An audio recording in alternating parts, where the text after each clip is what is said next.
আজকের বর্ষবরণ অনুষ্ঠানে বাংলা 1430 সালে টাইবাই অনুষ্ঠানের আজকের অনুষ্ঠানের সভাপতি রাজবাড়ী বালিয়াকান্দির গড়াই নদীর পাড় থেকে আগত বিশিষ্ট কবি এবং বীর মুক্তিযোদ্ধা সুকুমার রায়। সুকুমার রায় আজকের অনুষ্ঠানের সভাপতি এবং আপনারা দেখতে পাচ্ছেন তার হাতে কিছু কাগজ রয়েছে। এই কাগজগুলো ছিটিয়ে দিবেন। সব কাগজে লেখা রয়েছে টাইবাই, শুধু একটা কাগজে লেখা রয়েছে বাঙালি বাবু। যে বাঙালি বাবু লেখা কাগজটি পাবে সে আজকের এই টাইটি পুড়িয়ে অনুষ্ঠানের সমাপ্তি ঘোষণা করবে।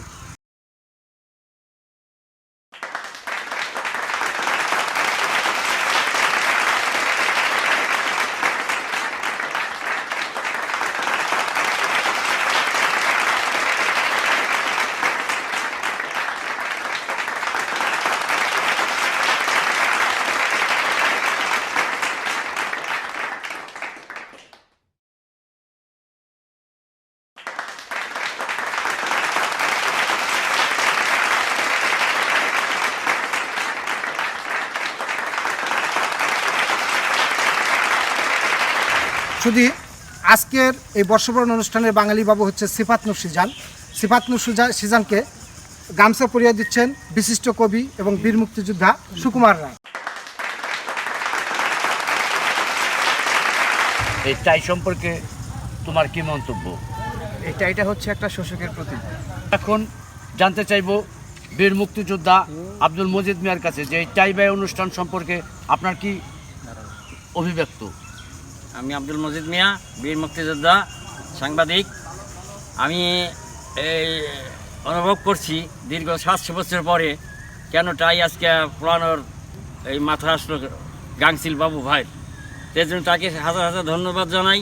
এবং এই টাইয়ের সাথেই আমাদের ছিল শোষণ শাসনের একটা জ্বালাতন।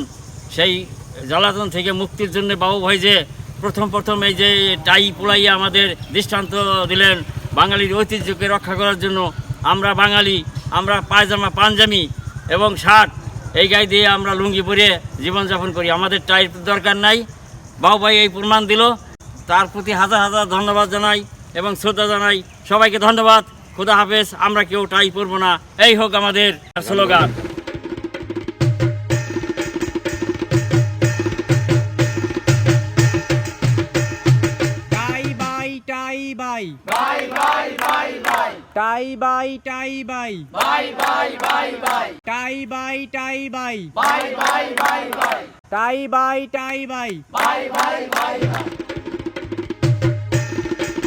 সম্মানিত দর্শক, ব্রিটিশরা এই দেশ 200 বছর শোষণ করেছিল।